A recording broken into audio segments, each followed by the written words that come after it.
Okay, today we're going to look at yet another way I like to set up this dime normal strong safety zone blitz. Last week I showed you how to get A gap and outside heat. This week I want to take a look at a more of a max coverage, outside blitz setup.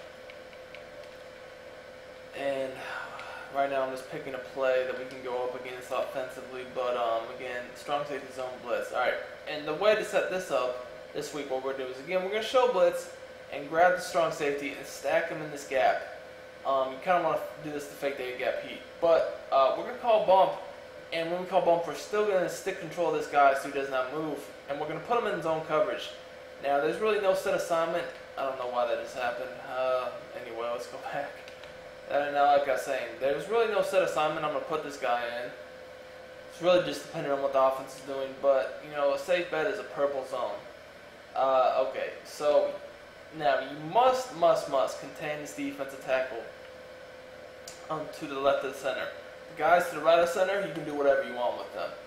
Typically, I go for one spy, and then this guy over here, he's kind of another wild card, but I definitely do prefer a spy more often than not by this DT.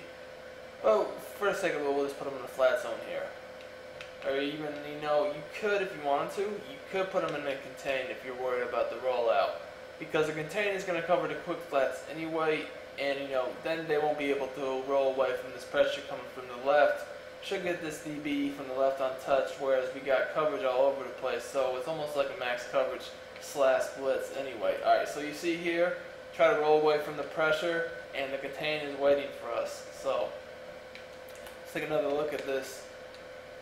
Again, you see that basically what happens here is this corner. You look at it from this viewpoint. Alright, the corner's coming off the edge, right? The tackle, he kind of looks at him. He's like, okay. But the defensive tackle we put in the contain goes right across the tackle's face, making him jump in, allowing this guy to come in free. Faster the cornerback, the better.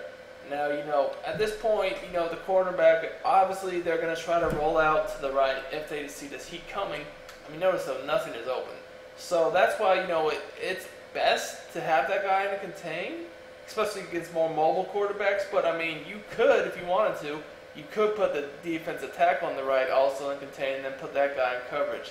It's really just whatever way you want to do it. You have lots of options here, but as I said, there's nothing open here. And we're just running for our lives.